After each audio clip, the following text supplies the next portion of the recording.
Hey, what's up everyone? Welcome back to Shahzu Reacts. Not your type का नया content आ चुका है भाई, one of my favourite YouTuber. Okay, so उनका नया वीडियो आ चुका है called Indian schools and board exams.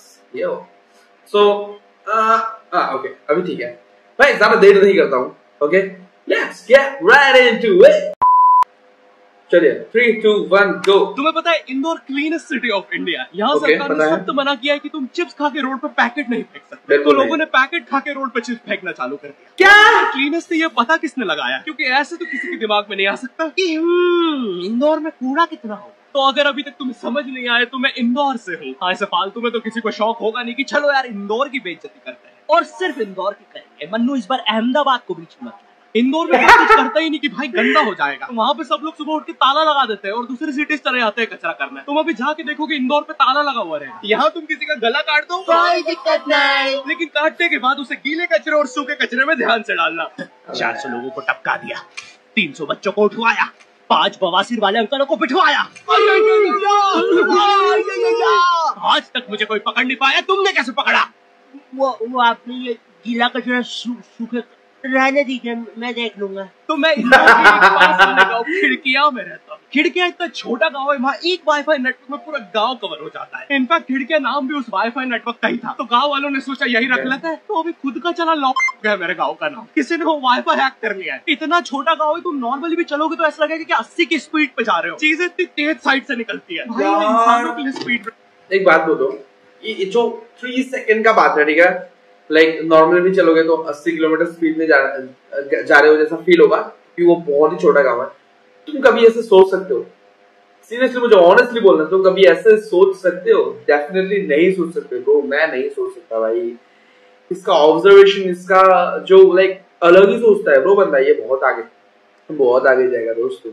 Breakers लगे और भागते समय तो हेलमेट पहनना पड़ता है. मेरे गांव में लोंडे लड़के बोलते हैं अपनी लोकेशन भेज. फिर उन्हें पता चलता है वो ऑलरेडी लोकेशन पर ही है. यहाँ जितने लोग हैं उससे ज्यादा तो दिल्ली में लड़कियों के मेल बेस्ट फ्रेंड्स होते हैं. इतना खाली गांव में लोग अपनी बात कर रहे होते हैं. भाई मेरा गांव मैन वर्सेस वाइल्ड के एक एपिसोड तक में है. दोस्तों मुझे नहीं पता मैं ये कहाँ आके फंस चुका हूँ. मुझे तो ये भी नहीं लगता कि मैं यहाँ से जिंदा वापस जा पाऊंगा. यहाँ तो अपना मुंह भी चैन से नहीं पीने देते लोग, मुंह में छीन लेते हैं. मेरे गाँव में हर जगह बेटी पढ़ाओ बेटी बचाओ लिखा है, जो की बेटियों से लिखवाया उनके स्कूल छुड़वा के. इतने अंगूठे छाप लोग पढ़ लिखने के बाद भी पेन से अंगूठा बनाते हैं. हाँ, पेन से फिंगरप्रिंट बनाने की कोशिश करते हैं. तो इनके सामने लड़की भी घोड़ी बनेगी तो उसे भी चराने ले जाएंगे. इतने गवार मेट्रो की पटरी पे हक देते हैं. भाई मेरे गांव में जब अंग्रेज थे तब गुलाबी भी वही करते थे, क्योंकि तुम ये गांव वालों से कुछ नहीं करवा सकते. यहाँ 3-3 दिन तक बिजली नहीं आती है, लेकिन फिर भी कोई खंबे से चिपक के मर जाता है. अरे ऐसी जिंदगी से तो बिलों पे ट्रेड कर दो. और नहीं आता का क्या मतलब है? पहले डेमो कोड बना के सीख लो, ऊपर जाए. अरे ले, अरे भाई लेना, तेरा बन गया. एक कर सकते हो, कंप्यूटर है भाई यार. मेरा प्रोमो कोड है, इससे तुझे 50% बोनस मिलेगा फर्स्ट डिपॉजिट पे. तो यहाँ पे एक 10th क्लास की कोचिंग थी और भाई ये कोचिंग पूरी प्रॉपर थी. वो तुम्हारे मोहल्ले के ट्यूशन जैसी नहीं, जहाँ वो बालों में टावल बांधकर निक्कर स्लीपर में एक दीदी तुम्हें पढ़ाती थी. वो दीदी के घर पे इतने सारे बच्चे आते थे पढ़ने. दीदी को पता ही नहीं कौन क्या है. दीदी छोड़ो, बच्चों को नहीं पता टीचर कौन है. एक बच्चा पढ़ाई में अच्छा है, सब लोग उसको ही टीचर समझ रहे हैं. वो बच्चे ने कोचिंग खोल रखी है बीच में. वो नए टीचर लेके स्टूडेंट्स, ये है मिस्टर अब्राहम जी, अब से आपको केमिस्ट्री यही पढ़ाएंगे. वो दीदी के घर पे दीदी से ज्यादा सक्सेसफुल हो गया है. दीदी अभी भी एक कमरे में है, उसने दूसरे कमरे में बिल्डिंग बना दी है. इतने छोटे छोटे बच्चे कोचिंग जाते हैं आजकल, और वो बेचारे आज और कल ही जा पाते हैं, क्योंकि परसों तो उन्हें कोई ओमनी वैन में पकड़ के ले जाता है. इतना कंपटीशन आ गया है, बच्चे 6वीं 7वीं छोड़ के यूपीएससी प्रिपरेशन कर रहे हैं और वो फिर भी फेल हो जा रहे हैं. हाँ, क्योंकि यूपीएससी वाले उधर 6वीं 7वीं के क्वेश्चन पूछ रहे हैं. एक क्वेश्चन था यूपीएससी का कि तुम कितनी बार 100 में से 10 माइनस कर सकते हो, और आंसर है 1 बार, क्योंकि फिर तुम 90 में से 10 माइनस कर रहे हो. ये एग्जाम से आईपीएस पुलिस ऑफिसर बनते हैं. अब समझ में आ रहा है देश में इतना क्राइम क्यों है. आधा क्राइम तो आईपीएस वाले ही कर रहे हैं एग्जाम वालों को मार के. ये सालों 17 घंटे पढ़ा के ये पूछ रहा.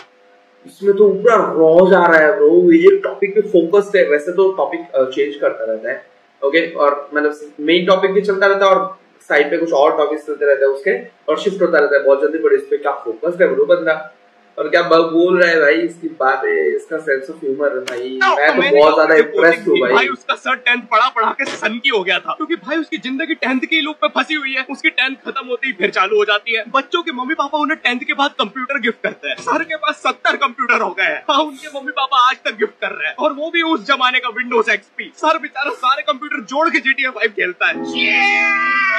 सर इतना 10th क्लास में है, वो कोचिंग के बाद अपने कोचिंग की लड़कियों के सामने बाइक से स्टंट मार रहा होता है. देख कोमल, राज ने तो सबको पीठ पे गुद्दे मारे हैं, तू कोई नई नहीं है.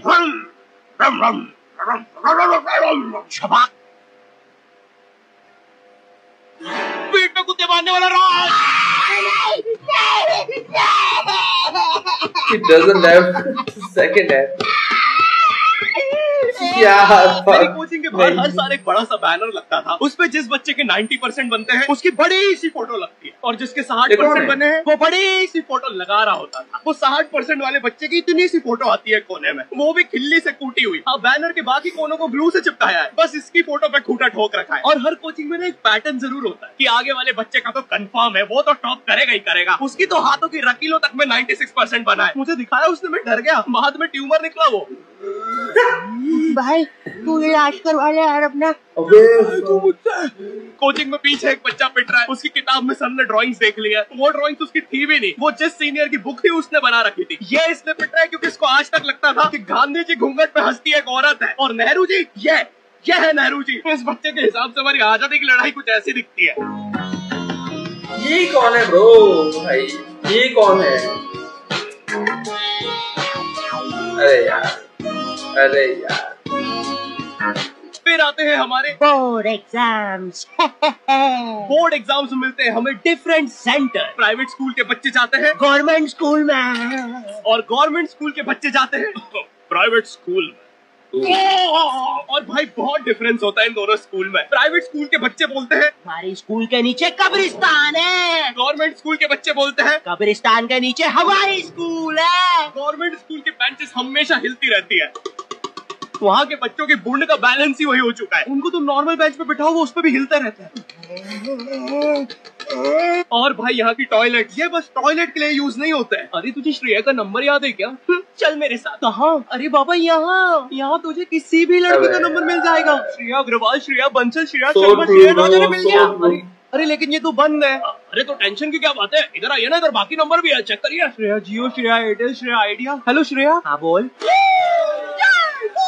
और बोर्ड एग्जाम से वो एक सरप्राइज इन्विजिलेटर चेकिंग होती है ना, जिसमें एक टीचर्स का ग्रुप बीच एग्जाम में रैंडमली आके तुम्हारी चेकिंग करने लग जाता है। एकदम से 5 लोग मिलिट्री की तरह अंदर घुसते हैं, पूरी क्लास में स्मोक कर दिया। एक तो अंडर कवर बच्चा बन के ही बैठा था पीछे। मैं यहाँ 15 मिनट से उससे क्वेश्चन पूछ रहा हूँ। मेरा ना इनसे बस एक क्वेश्चन, भाई आराम से भी आ जाओगे तो क्या दिक्कत है? तुम्हें चीटिंग ही पकड़नी है ना, अंदर दाऊद थोड़ी ना बैठा है। इतना सीरियस चेकिंग कर रहे हैं, जेब चेक कर रहे हैं, जूते उतरवा रहे हैं, कुत्ता ला के ड्रग टेस्ट ही चालू कर दिया। और गवर्नमेंट स्कूल के बच्चे इतने हरामी, वो लोग भी चीटिंग में नहीं ड्रग टेस्ट में फंस रहे हैं। कुछ भी हुआ जा रहा है, पीछे दाऊद मिल गया है उनको। वो 10th क्लास ओपन से कोई भी करने आ जाता है। करनी होगी दाऊद को 10th, मुझे क्या पता, अनपढ़ गैंगस्टर अच्छा लगेगा क्या? और बोर्ड्स के रिजल्ट के टाइम पे हमेशा एक गरीब बच्चा न्यूज पे छाया रहता है, हाँ, जिसने स्ट्रीट लाइट के नीचे पड़ के फिर से टॉप कर दिया है। एक तो साले ये गरीब बच्चों का ना अलग कॉम्पिटिशन चल रहा है, ये साले हर साल गरीबी में टॉप करने का नया रिकॉर्ड बनाते जा रहे हैं। इस बच्चे ने स्ट्रीट लाइट के नीचे पड़ के टॉप कर दिया है, इस बच्चे ने तो पत्थर की चिंगारी में पड़ के टॉप कर दिया है, जब बिजली चमकी थी तब जल्दी से पड़ के टॉप कर दिया है, जुगनों की जगमगाती जुगनी में टॉप कर दिया है, गरीब की आंखों में आई उम्मीद की रोशनी में टॉप कर दिया है। अरे नहीं ब्रो, नहीं, पैसे कहाँ से आ रहे हैं? अब इसकी जो जल रही है उसमें भी पड़ के टॉप कर दिया है। यो हाँ, that's it for the video। मुझे तो बहुत ज्यादा मजा आया भाई। मैं हमेशा यही बोलता हूँ, कोई भी वीडियो देखता हूँ तो थोड़ा कॉमन डायलॉग हो गया मेरा, बता नहीं इसकी मुझे सच में बहुत ज्यादा मजा आया। नॉट योर राय का मैं एक्चुअली बहुत बड़ा फैन हो गया। उसका कंटेंट और उसका ह्यूमर मुझे बहुत ज्यादा रिलेटेबल लगता है। रिलेटेबल तो खैर मैं इतना भी ह्यूमरस नहीं हूँ, बहुत ज्यादा अच्छा लगता है, मैं ये बोलूंगा, ठीक है, बहुत पसंद है। मैं चाहता हूँ वो कंटेंट बनाते हैं और उसका कंटेंट बहुत ज्यादा फोर्स नहीं लगता हंसाने के लिए, ठीक है, जेन्युइन है बंदा, बहुत ज्यादा अच्छा कंटेंट बनाता है। मैं एक बार मिलना चाहूंगा लाइफ में उसके साथ, बट शायद पॉसिबल होगा नहीं। खैर, that's it for the video. अगर आपको अच्छा लगा तो do let me know in the comment section, और नेक्स्ट कौन से वीडियो पे मैं रिएक्ट करूं मुझे सजेस्ट कर दो नीचे, ठीक है। चलो मैं मिलता हूं आपको अगले वीडियो में। Till then bye.